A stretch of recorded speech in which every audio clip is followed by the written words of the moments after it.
नमस्ते। आज हम लोग चर्चा करेंगे वेदांता ग्रुप के बारे में। जैसा कि आज की खबर आप देख पा रहे होंगे, इकोनॉमिक्स टाइम्स ने जिस तरीके से छापा है। इकोनॉमिक्स टाइम लिखता है, Vedanta shares tank 9% amid negative sentiments will be there are turn around. इसका मतलब क्या? इसका मतलब ये नकारात्मक भावनाओं के बीच वेदांता के शेयरों में 9% की गिरावट आई है। क्या कोई उलटफेर होगा? इसी प्रकार से एक और दूसरी न्यूज़ की कटिंग आप लोगों को दिख रही होगी, जहाँ पे बिजनेस स्टैंडर्ड लिखता है, investor jitters as Vedanta stock bond take a hit amid debt worries. इसका मतलब क्या? इसका मतलब ये कि कर्ज की चिंता के बीच वेदांता के शेयरों बॉन्डों के हिट होने की वजह से निवेशक घबराए। साथियों, मैंने एक और कटिंग लगाई है यहाँ पर बिजनेस टुडे के माध्यम से। वहाँ पर बिजनेस टुडे लिखता है, Anil Agarwal's Vedanta group to tap unused credit line for more than $1 billion with Indian banks. इसका मतलब ये कि जो अनिल अग्रवाल का वेदांता समूह है, वह भारतीय बैंकों के साथ 1 अरब से अधिक डॉलर का उपयुक्त क्रेडिट लाइन का दोहन करेगा, मतलब उपयोग नहीं करेगा। इसके अलावा हम और भी कई चीज़ों के बारे में डिस्कशन करेंगे इस वीडियो के माध्यम से। जैसा कि मैंने एक और स्क्रीनशॉट अपनी प्रोफाइल में लगाया है इस वीडियो में। जैसा कि आप देख पा रहे होंगे, यहाँ पे वेदांता का शेयर प्राइस दिख रहा है, जो कि लगभग लगभग 268.1 रुपीज़ के आसपास चल रहा है इसका मार्केट के अंदर भाव। क्या आपको पता है इससे पहले इसका भाव कितना था और आगे कितना होने वाला है? तो मैं आपको बता देता हूँ। जैसा कि इसका देखा जाए, 2020 में इसका भाव लगभग लगभग 63 से 64 रुपए था, और 2 साल के भीतर ही भीतर इसका भाव 400 रुपए तक पहुंच गया। कैसे पहुंचा? फिर उसके बाद कल ये 268 तक आ गया है। तो इसके पीछे का क्या कारण है, इन सभी को ही आज हम इसमें चर्चा करने वाले हैं। तो चलिए शुरू करते हैं, लेकिन उससे पहले हमें वेदांता का इतिहास समझना होगा। अगर हम एक बार इतिहास समझ लेंगे तो हमें आज का घटनाक्रम समझने में आसानी रहेगी। चलिए शुरू करते हैं। तो वेदांता ग्रुप एक मल्टीनेशनल कंपनी है जो भारत और भारत के बाहर दोनों जगह अपना व्यापार करती है। इसके मालिक जो हैं वह अनिल अग्रवाल हैं। अनिल अग्रवाल मूल रूप से पटना के रहने वाले हैं, पर वह बम्बई आ गए थे। उन्होंने सबसे पहले अपना एक स्क्रैप डीलिंग का बिजनेस शुरू किया। स्क्रैप डीलिंग वैसे तो हिंदी में कहा जाए तो कबाड़ी का बिजनेस होता है, लेकिन हम लोग इसको स्क्रैप डीलिंग कहते हैं क्योंकि ये सुनने में भी सही लगता है और कोई भी व्यापार बड़ा या छोटा नहीं होता है। तो चलिए शुरू करते हैं। उन्होंने सबसे पहले स्क्रैप डीलिंग का बिजनेस स्टार्ट किया। उसके बाद उन्होंने एक कंपनी बनाई स्टारलाइट करके, कॉपर, स्टारलाइट कॉपर। वह कंपनी का काम था कॉपर और रिफाइनिंग का। उसके अलावा उन्होंने फिर माइनिंग के बिजनेस में आए, उन्होंने माइनिंग फर्म्स को एक्वायर किया। जैसे कि जो सिक कंपनीज होती हैं, सरकारी सिक कंपनी भारत सरकार की, उन्होंने उनको एक्वायर करना शुरू किया, जैसे कि बाल्को, हिंदुस्तान जिंक, मद्रास एल्यूमिनियम। सबसे चर्चित इसमें हिंदुस्तान जिंक है, जिसका जिक्र आगे भी इस वीडियो में आने वाला है। तो हिंदुस्तान जिंक के अंदर उन्होंने लगभग लगभग 65% हिस्सेदारी अपनी सरकार से ले ली, पैसा देकर। और सरकार की आज की मौजूदा हालात में देखा जाए तो सरकार की लगभग लगभग मोटा मोटा 29 से 30% हिस्सेदारी है। तो उसके बाद समय बदला। 2003 में उन्होंने वेदांता रिसोर्सेज नाम की एक कंपनी बनाई, जिसका जिक्र आगे भी आने वाला है इस वीडियो में। और जो कि लंदन बेस्ड कंपनी थी, वो लंदन स्टॉक एक्सचेंज में लिस्टेड भी थी। साथ ही साथ उन्होंने एक कंपनी भारत में बनाई, उसका नाम था वेदांता लिमिटेड। तो दोनों का बिजनेस जनरली देखा जाए तो वेदांता रिसोर्सेज इंटरनेशनली जिंक के बिजनेस में था, और वेदांता रिसोर्सेज जो थी वो भारत में अपना कारोबार कर रही थी। हिंदुस्तान जिंक और इंटरनेशनल जिंक है वेदांता ग्रुप का, जो लंदन बेस्ड है।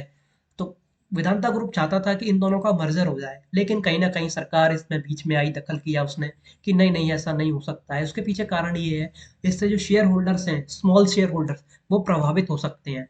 तो इसी को लेकर वेदांता के ऊपर लगभग आज एक खतरा सा आ गया, जैसे कि उनके ऊपर लगभग लगभग 66,000 करोड़ का कर्जा है।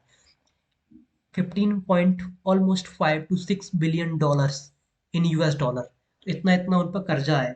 साथ ही साथ देखा जाए तो उन्होंने और भी कंपनियां एक्वायर करी। इनका जो ग्राफ है वो बढ़ना स्टार्ट हुआ था लगभग लगभग 2000 से लेके 2000 के बाद से, और आज वो एक भारत के बड़े अरबपतियों में से एक है। लेकिन कहीं ना कहीं आज कंपनी थोड़ा सा सामना कर रही है मुसीबतों का, जैसे कि डेट क्राइसिस हो रहा है, कंपनी का शेयर भी गिर रहा है। तो ऐसे कई चर्चाएं हैं। ये कंपनी का एक इतिहास था। अब आगे का घटनाक्रम क्या है उस पर हम वर्तमान घटना जो कर्जा है वेदांता ग्रुप पर वह लगभग 15.3 बिलियन US डॉलर है, जिसमें से भारतीय जो इंस्टीट्यूशन है, वित्तीय इंस्टीट्यूशंस, यानी कि the Indian institutions have a रूपी लोन एक्सपोजर। भारतीय पैसों के अंदर जो लोन का एक्सपोजर है वह लगभग 6.73 बिलियन डॉलर है। साथ ही साथ जो विदेशी मुद्रा है, विदेशी कर्जा जो है फॉरेन करेंसी में देखा जाए, वह 8.57 बिलियन डॉलर के आसपास है। तो फाइनेंशियल एक्सपोजर जो है फॉरेन टर्म्स में देखा जाए तो वह लगभग 8.57 बिलियन डॉलर है, और इंडियन टर्म्स में एक्सपोजर को देखा जाए, लोन एक्सपोजर को, तो वह 6.73 बिलियन डॉलर है। साथ ही साथ जो वेदांता ग्रुप है उसने एक डी लेवरेजिंग कमिटमेंट कर रखी है 3 साल की, जिसके तहत उसको अपना जो डेट रिपेमेंट है, लॉन्ग डेट रिपेमेंट, वह उसको अदा करना है सेकेंड हाफ में वित्तीय वर्ष 2022-23 में 1.2 बिलियन डॉलर, 4.1 बिलियन डॉलर उसको अदा करने हैं 2023-24 में, 3.9 बिलियन डॉलर उसको अदा करने हैं 24-25 में, और आखिरी 4.7 बिलियन डॉलर उसको अदा करने हैं 25-26 में। तो यही एक चिंता का विषय है। इसीलिए वेदांता का जो शेयर प्राइस है वह एकदम से गिरा। इन्वेस्टर्स चिंतित हुए और जो बॉन्ड है उसका उसको जंक कर दिया गया, यानी कि अब और उससे पैसा नहीं जुटाया जा सकता है। तो यही एक चिंता का विषय है वेदांता ग्रुप के लिए। तो इस प्रकार से देखा जाए तो जो ग्रुप का डेट है, ग्रुप का जो डेट है वेदांता ग्रुप का, वह 2 भाग के अंदर डिवाइड किया गया है। सबसे पहले जो होल्डिंग कंपनी है लंदन बेस्ड वेदांता रिसोर्स, जो ग्लोबली डाइवर्सिफाइड है विद नेचुरल रिसोर्सेज बिजनेस के अंदर। इसमें जिंक एक तरीके का व्यापार है उन लोगों का जो अंतर्राष्ट्रीय स्तर पर किया जाता है। वेदांता रिसोर्सेज जो लंदन बेस्ड कंपनी है, तो वो जो कंपनी का कर्जा है वह 2 हिस्सों में डिवाइड इस प्रकार से है। पहला जो भारतीय कंपनी है, भारत में जो बनाई गई वेदांता लिमिटेड, और जो लंदन बेस्ड है वेदांता रिसोर्सेज। तो जो कर्जा है, जो लंदन बेस्ड कंपनी है उसका 8 बिलियन डॉलर के आसपास है, और जो बचा हुआ कर्जा है वो 7 बिलियन डॉलर जो कि वेदांता लिमिटेड के ऊपर है एट अ कंसोलिडेटेड लेवल। अब आप पूछोगे कंसोलिडेटेड लेवल क्या होता है, तो मैं एक आपको छोटा सा एग्जांपल देके समझाता हूँ। आपने जो भी कॉमर्स के छात्र हैं उन्होंने बैलेंस शीट जरूर पढ़ी होगी अपने 11वीं और 12वीं में। तो उसमें बैलेंस शीट के अंदर दो प्रकार की चीजें होती हैं।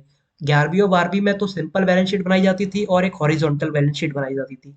लेकिन आगे चल के अगर आप कोई अपना करियर फाइनेंस में बनाना चाहते हैं, या फिर आप शेयर बाजार के अंदर निवेश करते हैं, तो आपने मूल रूप से दो बैलेंस शीट देखी होंगी, एक स्टैंड अलोन और दूसरी कंसोलिडेटेड।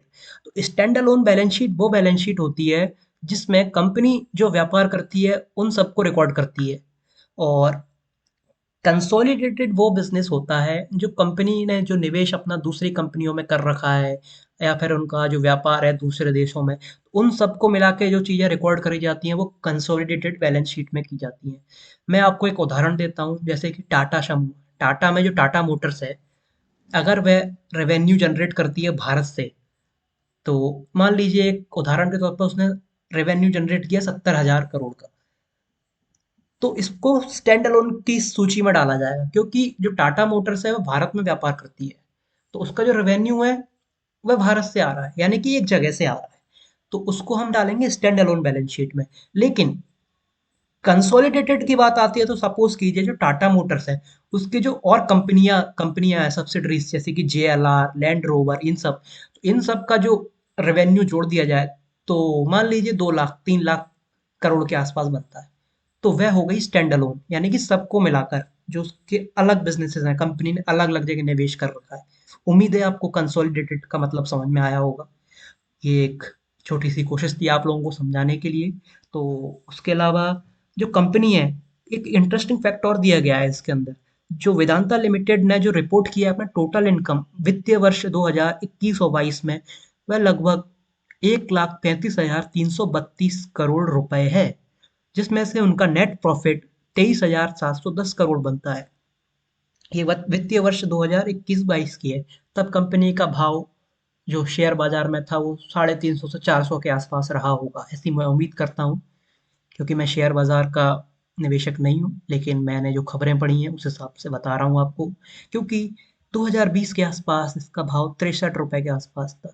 2 साल के अंदर 400 जाना, ये भी निवेशकों को चिंता में डालता है। उसके बाद वापस से 268 आ जाना, ये भी एक चिंता का विषय है। तो देखते हैं क्या होता है, बने रहिए हमारे साथ। और भी आगे घटनाक्रम पर चर्चा करने के लिए हम जैसे भी कोई अपडेट होगा तो आपके लिए लाते रहेंगे, इस कंपनी से रिलेटेड या फिर दुनिया में या फिर भारत में कुछ भी घटनाक्रम अगर होता है उससे रिलेटेड सूचनाओं के लिए हमें सब्सक्राइब करें। धन्यवाद।